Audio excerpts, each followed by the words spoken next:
Guys, andito na kami. Sobrang lamig. And ayan, tingnan nyo sila. Si Ama, may bit-bit na manok. Parang i-offer doon guys mamaya. So tingnan. Guys, so tingnan nyo, binibit-bit ni Ama yung manok. Ayan. Parang unan lang ah. Parang wala lang manok. Ito yung asawa ko naman. Maghihiwalay sa amin. Dahil pupunta yan siya sa jungle. Kuha ng mga ibon na litrato. Tingnan nyo guys, parang natatawa talaga ako sa Ama. Yung manok na bit-bit niya. Manok yan, tingnan nyo guys. Buhay yan na manok. Yan. Expert. Hindi na namin sinama. Kasi magre-reklamo yun. Gutom. So, iniwan namin doon kasama nung pinsan ng asawa ko. Tapos yung isang ka-close niya. Masayang-masaya naman siya. Ayan guys, yung mga shop din dito.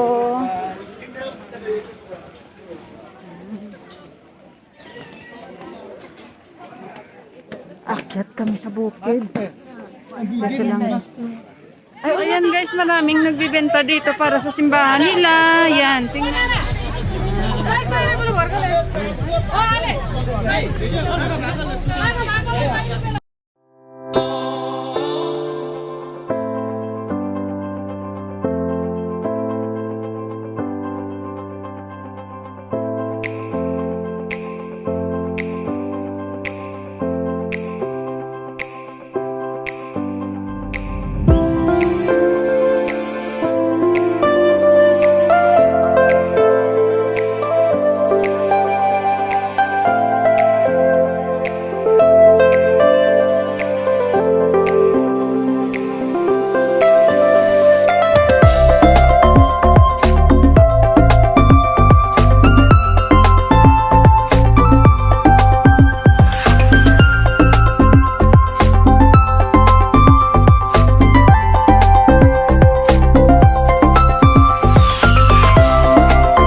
So, ayun guys.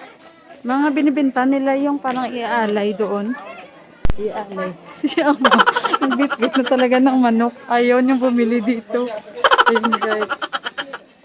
So, ang lamig. Grabe. Alam nyo yun, parang sa atin, pag pumunta kayo sa resort, ganito. Pero di ba may mga area din sa atin na sobrang lamig. Kasi plus ang daming pine trees, parang nasa Baguio lang ah. Hindi pa naman ako nakarating sa Baguio. Pero syempre nakikita ko. At kung ano kalamig doon, nakikita ko rin sa TV.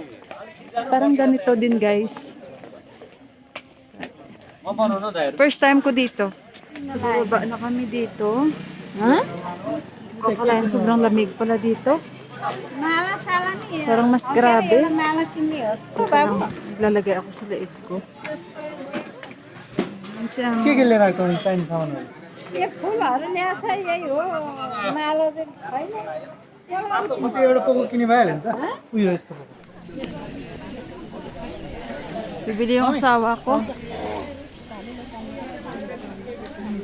Offer nila ba mamaya? यस्तो Dapat maghugas ng kamay bago mo galawin yan. Pili si ama, offer niya.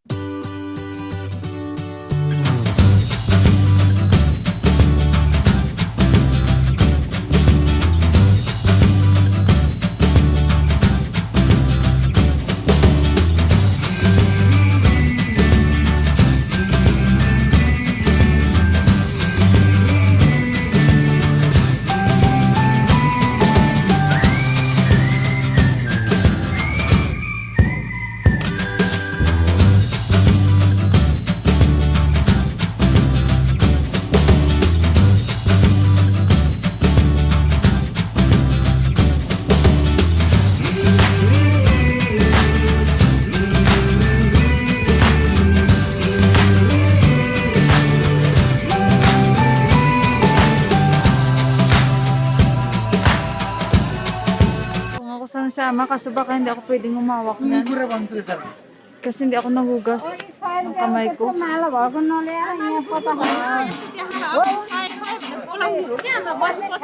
Para kami mga naninigarilyo guys. Yung bibig namin na usok.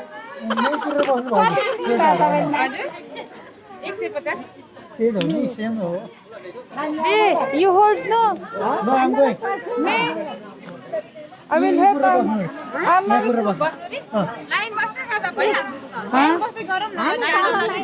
May line daw? Ano kayang line ito? Baba kami dito guys. Teka lang. May pang ano, yung spring water. Para to yung naalala ko. Yung resort sa amin sa Negros. Na-miss ko tuloy. Pero dito, holy place nila. Very holy place dito. Kaya yan, mag-aalay sila ng mga buhay na hayop. Lahat. May naninigarilyo pala dito.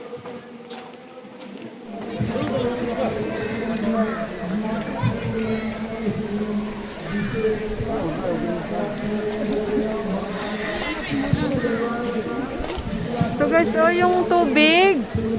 Galing sa bukid.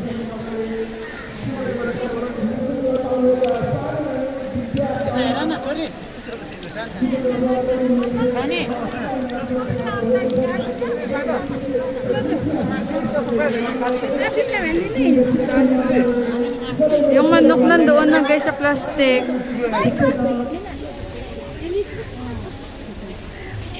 Nakapila kami dito guys. Oh. Walang social distancing. Pero walang magagawa. No choice. Kailangan pa magubad mamaya ng sapatos bago pumasok doon sa simbahan nila. Napakalamig. Pero konting-konti na lang at kami papasok na doon. So, i-witness nyo yan guys, yung pagdadasal nila ni Baoju. Baoju means yung asawa ng pinsan ng asawa ko na nakakatanda sa kanya. Tapos, sila ni Ama, ni Buwa, at saka yung pinsan ng asawa ko. So, ayan, mag-o-offer sila guys mamaya ng manok para sa sakripisyo na tawag. So, i-witness natin yan. At kailangan nilang alay ng mga buhay na hayop para patayin doon para sa kanilang pag-aalay sa sakripisyo na tinatawag. So, mamaya ulit guys. See you. So, ayun guys, wala silang mga paa. Wala silang mga paa.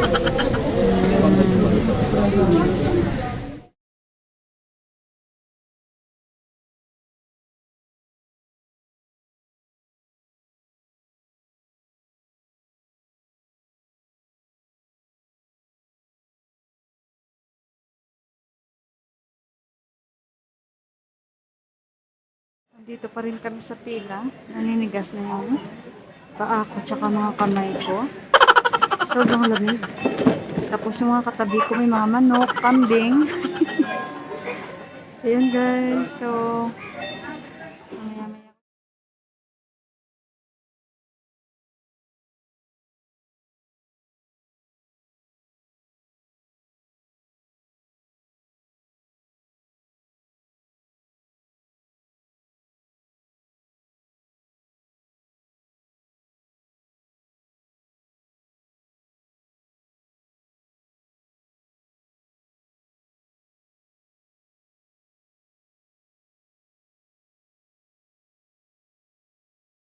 So, yun guys, kita nyo, parang ang dami nilang binibigay na mga bulaklak.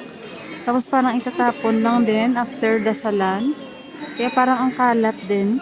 Makalat. Kaya, ayan na mamaya titingnan natin yan. Yung witness nyo guys. Yung mga inaalay nila.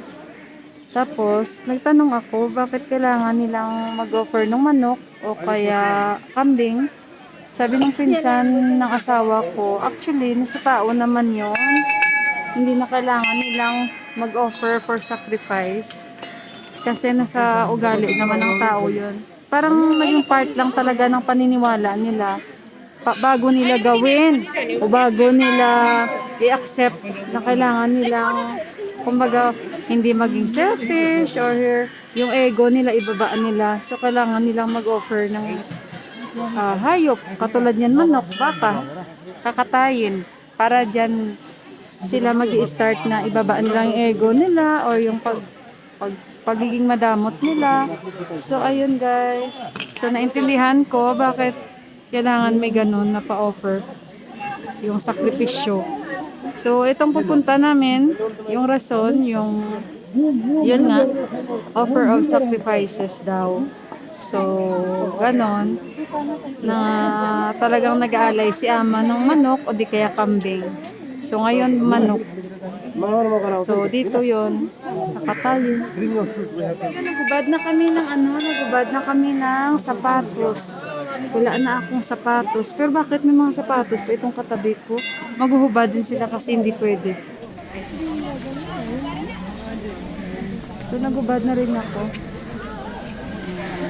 Guys, kasi sobrang lamig pa naman. Pag mamaya doon banda sa medyo naibasa, abarin ko yung medyas ko. Walang social distancing, so wala akong magagawa. Nandito na rin ako.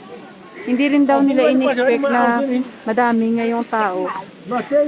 So yan, nandito sa akin si Baoju, si Ama. Ayan. So, yung mga kasabay namin, may mga bit-bit na manok. So, ayan guys, yung manok, pakatayin din yung kambing. Pasok na kami. Kanina bawal dito, pwede akong kumuha, magpupudya sila ni Mami. Kasi kanina bawal daw.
Kuha ng padalian kasi bawal dito. Masyadong stricto doon banda sa loob. So, silang dalawa guys. Tapos to, nakaupo, nag-aantay pa sila na kanila ni daddy, tsaka yung pinsan ng asawa ko ulit. Nasa ano pa rin sila, yung nagkakatay ng manok. So ayun guys, nagpatika kami kanina doon, yung sa may pare. Ito na yung asawa ko. Yan. Kasi pumunta siya sa jungle. Si ama mahilig talaga mag-selfie. Oh. Yan na naman siya. Yan. Mahilig yan si ama. Game yan si ama. Ang tigas talaga ng paa ko kanina. Pero nung hinubad ko yung medyas ko at nakapaalang ako, parang nawala yung lamig. Pero hindi ko ramdam. May paa ako. Tapos doon pa kami nagpa-picture guys. Oh. Puro bato pa. Doon talaga sa kanina sa temple. Binibigay lang nila yung mga bulaklak. Yung basket pala. Yung basket pala ibabalik. Yung mga bulaklak lang ang kukunin. Tapos pagdaan balik doon, ibabalik yung mga bowl na plastic. Ang cute ng bata. Ayan na si daddy, oh. Yung manok. Okay na pala. Hello!